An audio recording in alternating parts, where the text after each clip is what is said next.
My name is Tim May and I'm an honorary professor here in the School of Social Sciences at Cardiff University. What are the social sciences about and why are they important? The social sciences provide a different set of perspectives than often those ones that we use in everyday life to understand and explain things around us. The social sciences are normally said to comprise disciplines such as criminology, social policy, sociology, social work, psychology, economics, geography, and so on, and anthropology. When we study the social sciences, they start to reveal things to us that otherwise we hadn't really thought about.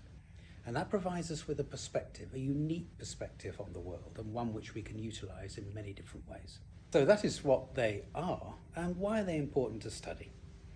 Well, I think many of us take for granted many of the things that we see around us, and we need to do so for the point of view of getting on with our lives.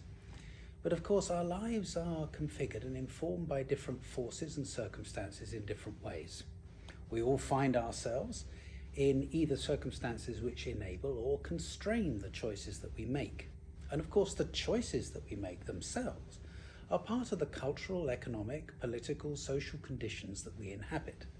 And as we start to understand ourselves in these kind of ways, we start to realize how it is that we're all relationally bound up with each other in particular ways. And this happens across all sorts of spheres of activity, whether in business, whether in the public sector or the voluntary sector, and just in general, how it is that our lives, through such things as shopping, interactions with technology, issues to do with morality and right and wrong and so on, are all understood in a more holistic way. And this is one of the advantages of studying the social sciences. So, why become a social scientist? Well, I suppose it starts off with an initial belief or feeling that you might have about wanting to be curious about the world.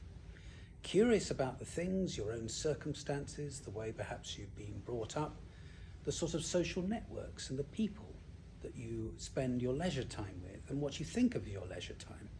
But also, I think importantly as a social scientist, one has to ask ourselves, what does social science give you as something to equip you with the social world and future careers? I think there are a number of things that are very important here. First of all, I think it gives you a critical attitude. Now, by that I mean it allows you to be able to think about circumstances, think about cultures, think about relationships in different and new ways. If we take an example from something I'm familiar with, having worked in and also with the business world, we think about, say, strategic thinking. We think about how we change circumstances around us and what key things can allow us to do that.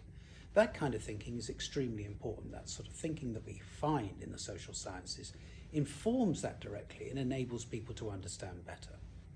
I think the other thing it provides you is a very general issue about society itself and your place within it.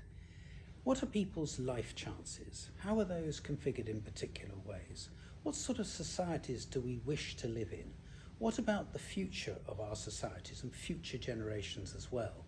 And here we come across really important issues, not only about ethics and power and the dynamics and socio-economic circumstances, but of course also about the future of the planet and our place within it, and how people experience that in different ways and how their lives are configured completely differently.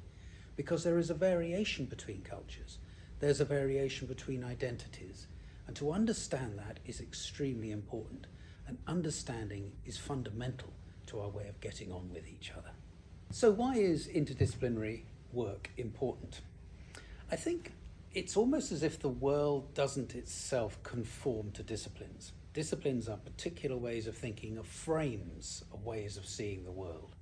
As soon as we move out of those frames, there can be an element of discomfort to that, but it also enables us, of course, to understand circumstances and the phenomena that we're actually investigating in a better way.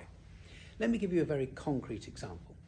On one occasion, we worked with some technologists looking at virtual and augmented reality. The purpose of this was to think about the future of a particular area in Greater Manchester. So they built some very complex models. They invited the residents along to have a look at those, and the residents said that it didn't really correspond to their understanding of how they live their lives and in their neighbourhoods. So we were invited as social scientists to come along and understand that sense of belonging, that use of space, and place, and how the model itself could be better adapted to that understanding. It was refined in this way. It became much more meaningful to the residents who were there, and it enabled whole groups to get together, police service, social workers, the residents themselves, and all the people with an interest in this particular area to come together and have more productive discussions. So this issue of how it is that one thinks about meaning, how one thinks about technology and social change require an interdisciplinary way of working and understanding. And I think one of the elements of curiosity, and certainly a dynamic that informed much of what I wanted to do, was about this curiosity. But at the same time, I was also concerned that anybody who would come after me to learn these disciplines would themselves be able to see and understand things in a particular way. And it's for this reason that I wrote books on, for example, social research, and also jointly a book on thinking sociologically, because it's an invitation to a way of seeing the world. And throughout my career, that was an important element to me, that one published in order to assist people who were undergraduates, graduates, and postgraduates.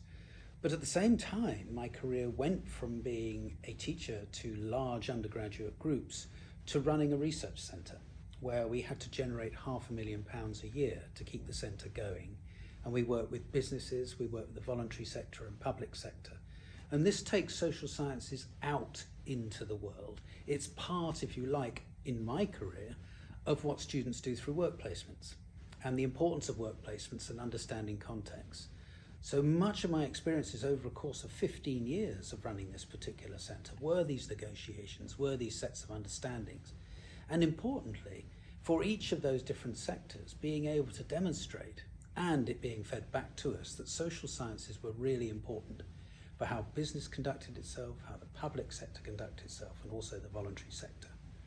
And that led to lots of different publications, not only on social research, thinking sociologically, social theory, philosophy of social science, but also on cities and change and relationships between knowledge and how people take particular forms of knowledge on board and understand themselves in that way, and how knowledge works within organisations.